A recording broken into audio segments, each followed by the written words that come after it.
Jesús. Gracias por tu fidelidad. Es su forma de mirar, viendo todo bien o mal. Aún así, Él cubre mi pesar por probar su fidelidad. Es la forma en que Él provee para mi necesidad. En una cruz su vida entregó por probar su fidelidad. Fidelidad, su fidelidad tan profunda, tan real en mi vida y caminar. Me basta su fidelidad.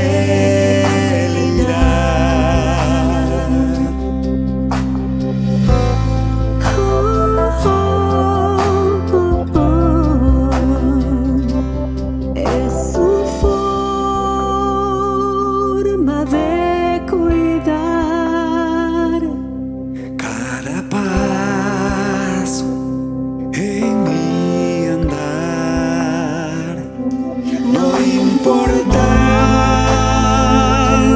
a dónde llevará, por probar su fidelidad.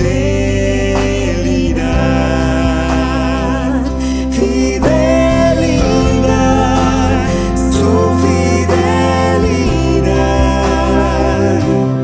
tan profunda, tan real en mi vida y caminar. Me basta su fidelidad. Me basta su fidelidad. Me basta su fidelidad.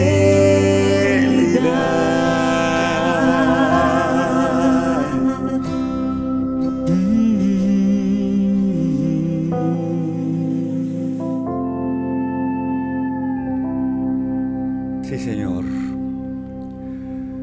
Tu gracia es suficiente. Gracias, bendito Dios, por tu fidelidad, porque nunca decayeron tus bondades. Nuevas son cada mañana tus misericordias.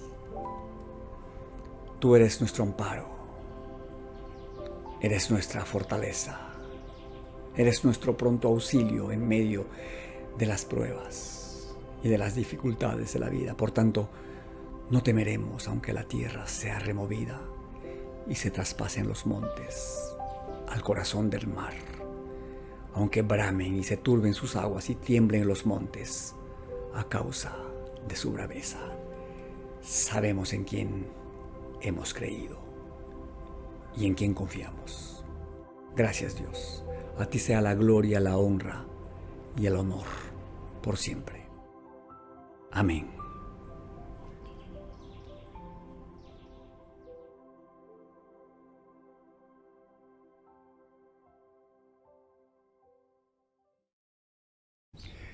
Vamos. Hola, hola, mis queridos hermanos, mis queridas hermanas, mis estimados amigos, tengan todos muy buenos días. Espero que se encuentren bien, disfrutando en familia de este precioso día del Señor. Y después de haber adorado a nuestro Dios, después de haberle ofrecido las primicias de nuestra vida, reconociendo su grandeza, su poder, su deidad, su imperio, su señorío en nuestras vidas y familias, vamos ahora a preparar nuestra mente y nuestro corazón para recibir su consejo a través de la exposición de su preciosa palabra. ¿Ya? Estamos estudiando el Sermón de la Montaña. Este sermón que está registrado en el Evangelio según Mateo, capítulos 5, 6 y 7. La semana pasada vimos la enseñanza de Jesús acerca de la ley. Y después de dejar clara su posición respecto de la ley, el Maestro, el Señor, abre una serie de enseñanzas y se refiere asimismo a la interpretación que los antiguos rabinos daban acerca de la ley, para él finalmente fijar su posición y enseñar a los suyos qué es lo que él dice acerca o respecto de esta ley. Miren, para los israelitas la ley era considerada como divina, sagrada. Por tanto, su interpretación tenía que estar a cargo de hombres consagrados para tal fin. Nadie podía pararse a abrir la ley y dar su interpretación personal acerca de la Sagrada Escritura, ni aún los rabinos más destacados en los tiempos de Jesús. Y cuando alguno de ellos explicaba una parte de esta ley, se apoyaba necesariamente en la interpretación de los rabinos más antiguos y que pertenecían a las escuelas de interpretación de la Torá reconocidas, pero nunca se atrevían a dar su propia interpretación. Por eso es que resulta impactante escuchar a Jesús decir: oísteis que fue dicho a los antiguos, citando lo que los antiguos rabinos dijeron al respecto de la ley, para luego dar su propia interpretación al decir: pero yo os digo. Esto debió haber causado pues un asombro en su auditorio. Y por supuesto que mostró la gran autoridad que él tenía al citar la interpretación correcta del texto sagrado. Algo que para los fariseos y para los escribas era un verdadero atrevimiento, por decirlo menos, ¿eh? Pero para el pueblo, para los realmente necesitados de la enseñanza de lo alto, pues era una maravilla escuchar a Jesús hablar con tanta autoridad. Jesús, el Rey de Reyes, el Señor de Señores, el eterno yo soy, el que dijo: yo soy la luz del mundo, el que me sigue no andará en tinieblas, sino que tendrá la luz de la vida. Aquel que dijo: yo soy el camino, la verdad y la vida, nadie viene al Padre si no es por mí. Yo soy la resurrección y la vida. El que cree en mí, aunque esté muerto, vivirá, y todo aquel que vive y cree en mí no morirá eternamente. El Adonai, el eterno, el creador de todo lo creado, el Verbo encarnado, aquel de quien el evangelista Juan dijo: en el principio era el Verbo, y el Verbo era con Dios, y el Verbo era Dios. Este era en el principio con Dios. Todas las cosas por Él fueron hechas, y sin Él nada de lo que ha sido hecho fue hecho. Aleluya. Jesucristo apareció en el escenario y partió la historia en dos: lo que era antes de Él y lo que es ahora después de Él. ¿Ya? Bendito sea nuestro Dios. Aleluya. Echamos nuestras coronas a sus pies, reconociendo su grandeza y su poder.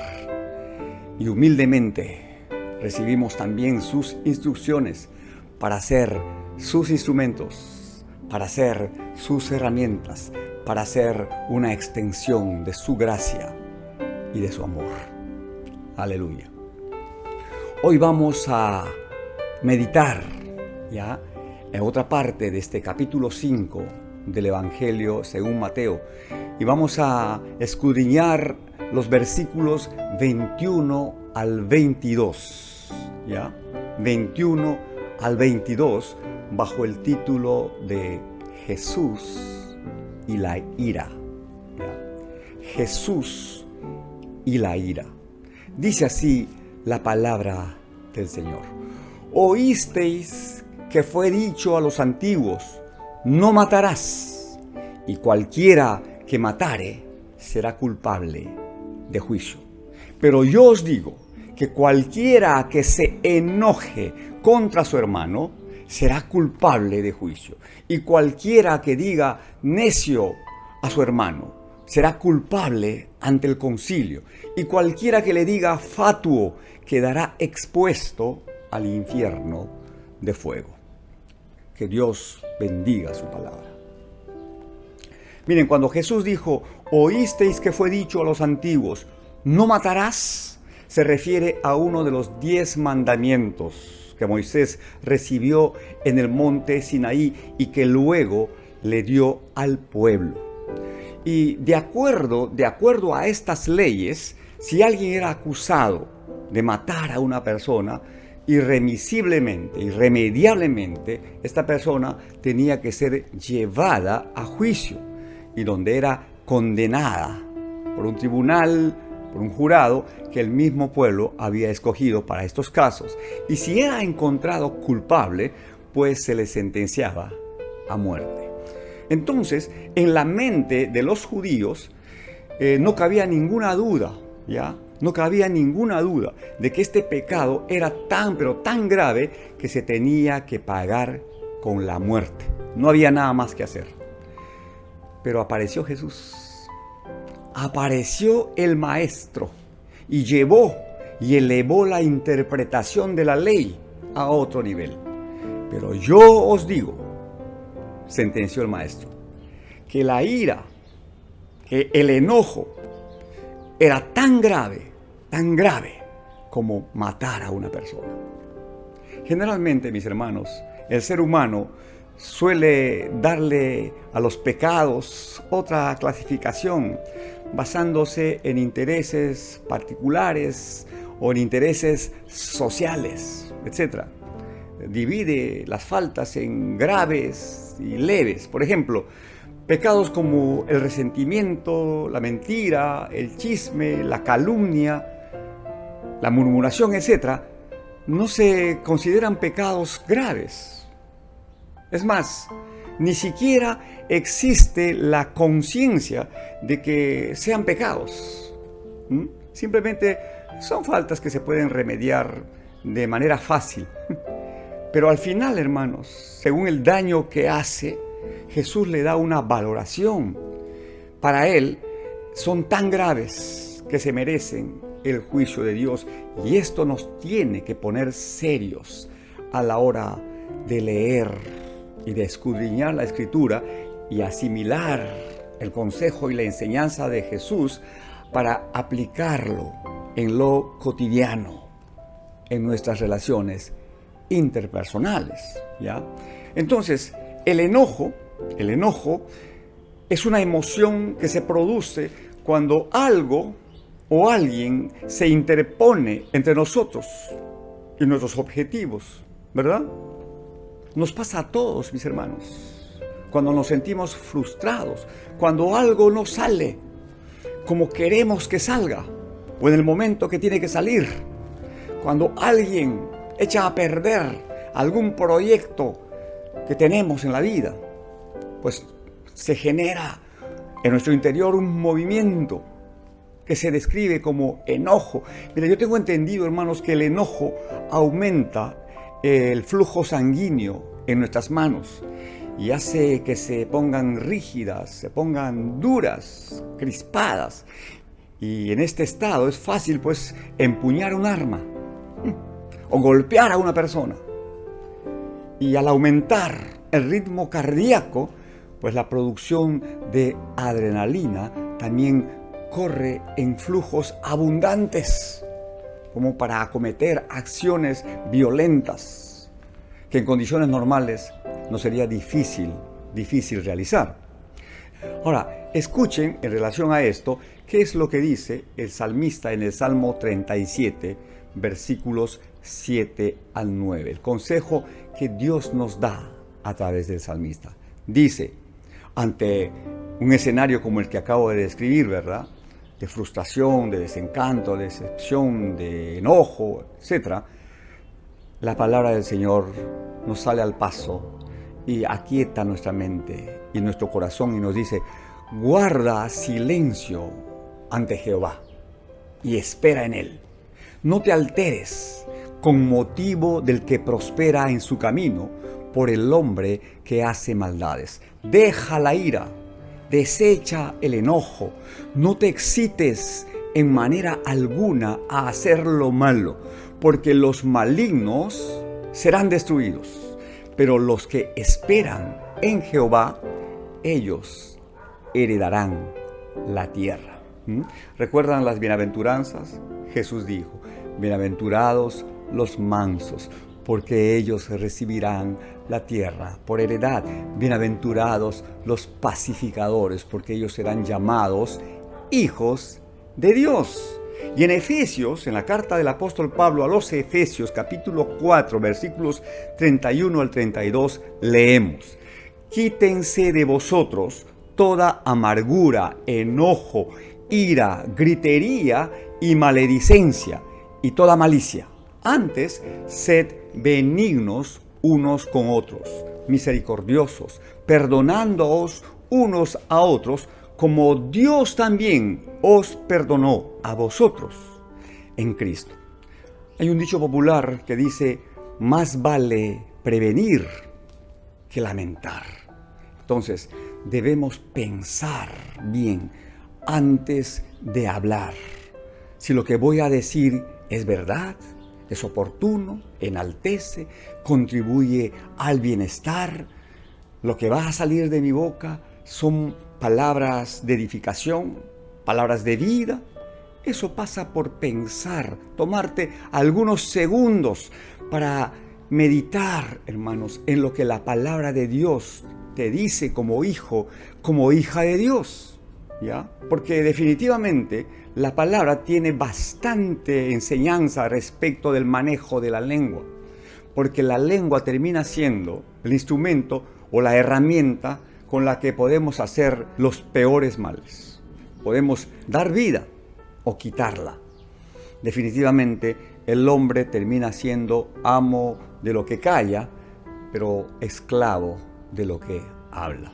Entonces, después de pensar bien lo que voy a decir, debo asimismo reconsiderar lo que voy a hacer. Lo que voy a hacer le da la gloria a Dios. ¿Lo haría Jesús? Esto que estoy pensando hacer está en línea con la conducta de un verdadero hombre, de una verdadera mujer del Señor. Cada uno tiene que hacer sus reflexiones y sus propias reconsideraciones, mis hermanos.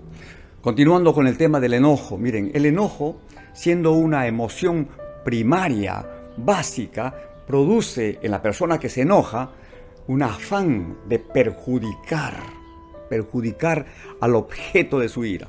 Para tal fin, utiliza el arma más eficaz para lograr su cometido. ¿Cuál es esta arma? Pues el lenguaje insultante, el lenguaje maldiciente, sazonado con palabras que no pueden salir de la boca de un creyente, ¿ya?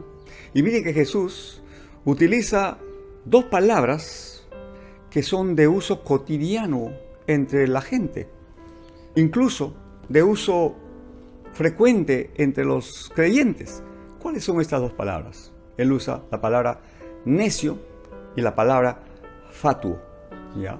En primer lugar, la palabra necio, que significa vano, insensato, cabeza hueca, esta palabra se utiliza generalmente para describir a una persona que tiene carencias de inteligencia y de sabiduría, aunque en este caso particular Jesucristo le acrecienta su significado al considerarla como una palabra de desprecio al hombre que es la creación excelsa de Dios, el cual está hecho a la imagen y semejanza de Dios. Esta palabra, necio, equivale en el idioma español a la palabra imbécil.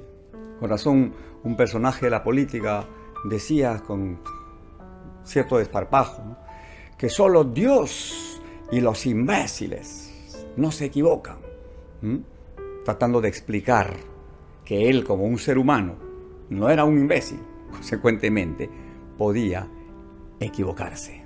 Pero en fin, dejemos de lado este asunto que nos puede llevar por caminos insondables. Por otro lado, fatuo, la palabra fatuo, describe a una persona de mente obtusa, lenta, ¿ya?, estrecha. También significa tonto.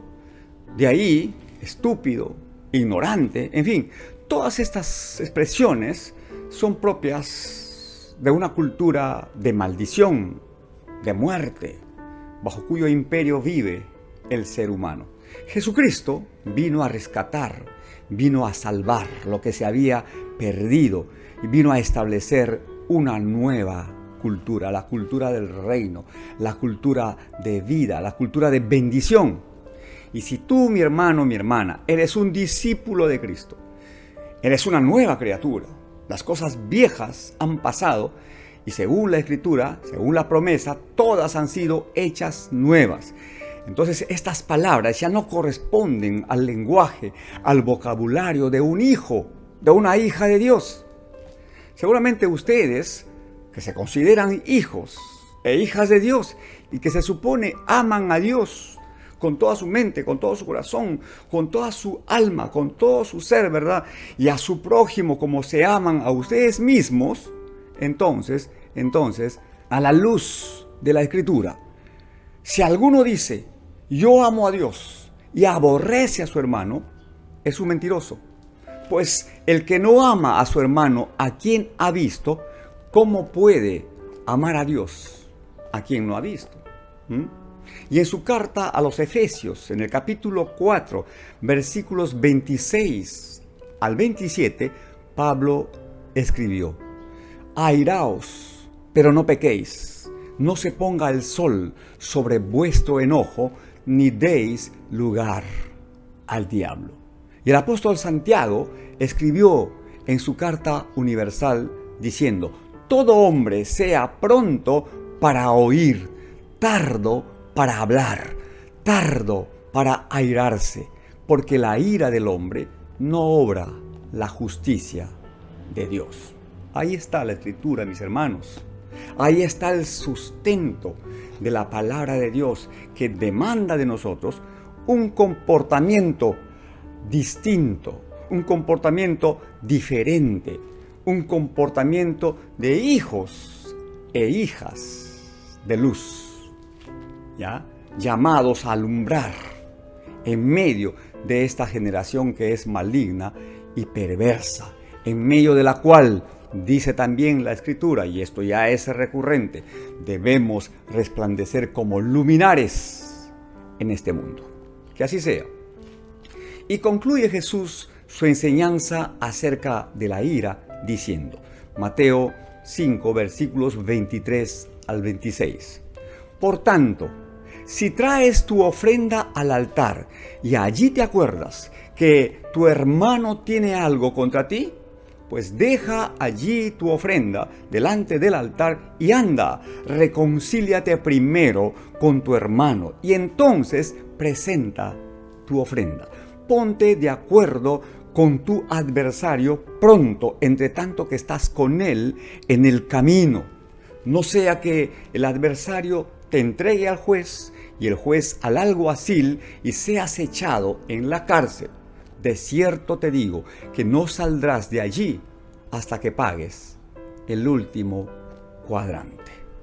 Y mediante esta enseñanza, Jesús le hace ver al creyente, nos hace ver la importancia de estar en completa paz al momento de llevar nuestras ofrendas a Dios. Eso tiene una connotación mucho más amplia, ¿verdad?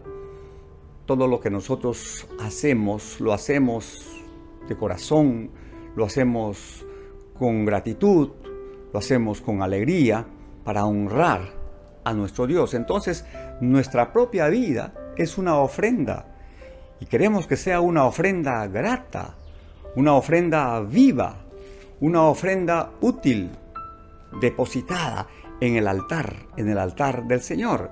Entonces, si bien es cierto que a través del sacrificio de Cristo podemos reconciliarnos con Dios y estar en completa paz con Él, también es cierto que es importante estar en paz con nuestros semejantes.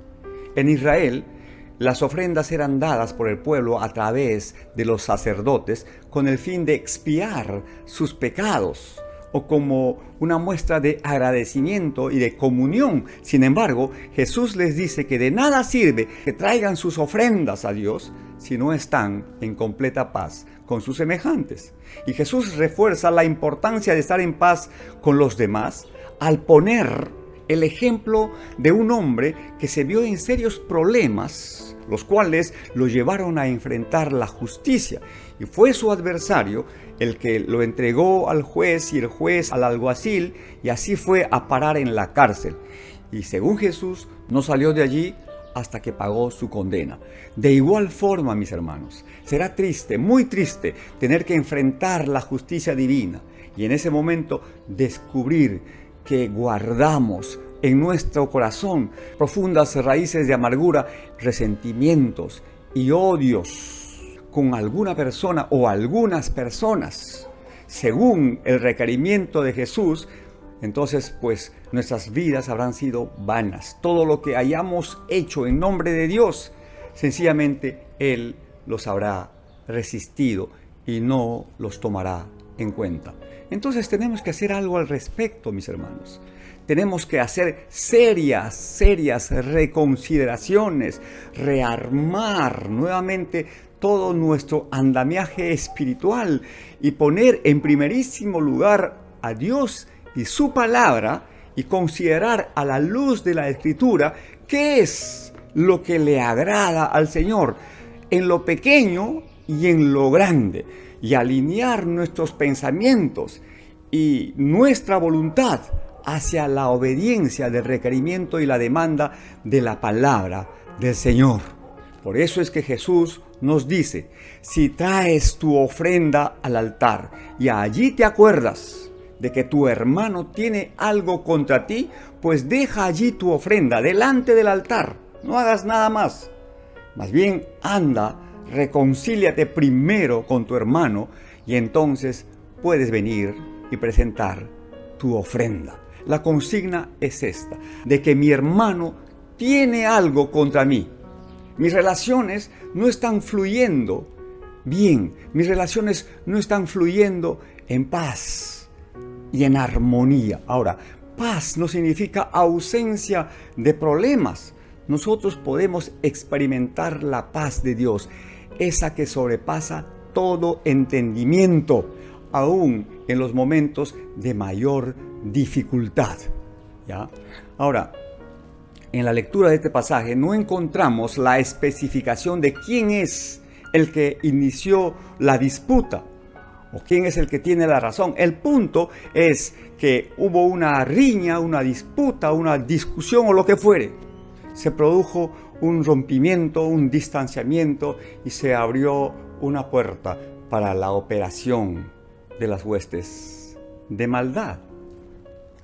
Y es lamentable, hermanos, que ahora mismo en la iglesia, en el culto, ¿sí?, rindiéndole honra y honor al Señor, de la boca que está saliendo alabanzas, exaltación y adoración al Todopoderoso, de esa misma boca, probablemente días después saldrán palabras de maldición, de murmuración, de chisme, palabras de muerte. Con razón, el apóstol decía: ¿cómo es posible que de una misma fuente brote agua dulce y agua amarga? Entonces, mis hermanos, tenemos que prestar atención al consejo de Dios. Y el requerimiento del Señor es uno solo. ¿Cuál es? Reconciliarnos y estar en paz. Y aquí tiene suprema importancia una palabra: ¿Cuál es? Perdón. Hermanos, tenemos que incorporar a nuestra experiencia de vida diaria la práctica del perdón. Pero el perdón bajo la fórmula de Jesús. ¿Y cuál es esta? Perdonar 70 veces 7. O sea, perdonar permanentemente. Y como ustedes saben, el perdón es como una gran avenida que conduce a la plenitud, pero que tiene doble vía. Perdonamos, pero también admitimos nuestros errores y pedimos perdón. Ahora, si la otra parte o la otra persona considera nuestra petición o nos otorga o no el perdón, ese ya es otro tema. En lo que a ti respecta, tienes que poner por obra la palabra, porque como dice el final de la oración del Padre Nuestro, ¿no? Perdónanos nuestras deudas como también nosotros perdonamos a nuestros deudores. Y Jesús continúa diciendo, porque si no perdonáis a los hombres sus ofensas, vuestro Padre tampoco les perdonará sus ofensas. A paz y a armonía y a concordia nos ha llamado el Señor. Aunque algunas veces, o muchas veces probablemente, en el diario convivir con las personas que no comparten nuestra fe, vamos a tener que tomar algunas decisiones que sean radicales. Pero esta radicalidad tiene que ver con los principios que emanan de la palabra y no con nuestro sentir, nuestras posiciones personales que muchas veces son egoístas y caprichosas. No, nuestra radicalidad tiene que ver con mantener firme los principios de la palabra y no ceder en el cumplimiento y en el ejercicio y en la obediencia de estos principios. En otras palabras, hay cosas que no se pueden negociar, ¿ya? Para lo demás, tal vez sea suficiente el sentido común. Y ustedes saben a lo que me estoy refiriendo, hermanos, porque cada uno en su experiencia particular de vida sabe qué problemas tiene que resolver, con qué tipo de personas tiene que interactuar, en fin, cada uno tiene su propia realidad, pero la verdad de la palabra es una, ¿sí? Y el requerimiento de Dios es invariable, que se conviertan ellos a ti, pero tú no te conviertas a ellos. El apóstol Pablo también dijo, si es posible, en cuanto dependa de vosotros, estad en paz con todos los hombres. Pablo exhortaba a los creyentes a estar en paz con todos los hombres en la medida que dependa de ellos y siempre y cuando sea posible. Esto significa que no siempre podemos estar en completa paz con los demás, ya que en ocasiones los principios cristianos que rigen en nuestra vida estarán en clara oposición y en conflicto permanente con los principios que imperan en el mundo y que definitivamente pues son contrarios a lo establecido en la palabra de Dios. Y como siempre yo les digo, mis hermanos, para nosotros como iglesia cristiana, como comunidad de fe, como hombres y mujeres creyentes en el Dios vivo, la Biblia es la palabra de Dios y es nuestra única fuente, nuestra única regla infalible de fe y de conducta. Punto. Ahora, esto no significa que tengamos que ser dogmáticos, intransigentes, insufribles. No. Dios nos ha dado suficiente sabiduría, nos ha dado discernimiento que nos permite ver más allá de lo circunstancial, que nos permite no solo oír las palabras de la gente, sino sobre todo escuchar y descubrir que detrás de esas palabras, que a veces pueden ser ofensivas e hirientes, sin embargo, detrás de esas palabras hay un corazón necesitado de Dios. Y nosotros, a veces, por pisar el palito y por reaccionar inmediatamente a esas palabras, nos perdemos la oportunidad y la posibilidad de alcanzar a un perdido y ganarlo para la causa de Cristo y para la gloria de nuestro Dios. Y para cerrar esta reflexión, mis hermanos, el Señor Jesús nos da una gran lección al explicar el verdadero espíritu de la ley, al colocar la ira, el desprecio y el odio al mismo nivel de gravedad que el homicidio. Y esto nos debe llevar a pensar y a repensar bien las palabras que salen de nuestra boca. Nos deben llevar también a reconsiderar cuidadosamente nuestras acciones y nuestras reacciones que estén avaladas y respaldadas por la verdad de la Escritura. Caso contrario, nos salimos de la cobertura del Señor y le damos al enemigo de nuestra alma el argumento legal para atacarnos. Que Dios nos ayude, hermanos. Que Dios nos rodee como con un escudo de su favor y de su gracia y sea propicio a todas nuestras necesidades. Que así sea. Listo, mis hermanos. Listo. Hasta aquí nuestra reflexión. Que el Espíritu Santo produzca en nosotros así el querer como el hacer y nos inspire a inclinar nuestro corazón, nuestra voluntad hacia la obediencia de la palabra de nuestro buen Dios. Nos despedimos hasta la próxima semana, si el Señor así lo permite. Mientras tanto, es mi oración y es mi deseo que el Señor abra las ventanas de los cielos y derrame sobre ustedes y sus familias de sus bendiciones hasta que sobren y abunden. Que así sea. Les mando un abrazo fraterno cargado de afecto. Que estén bien. Adiós.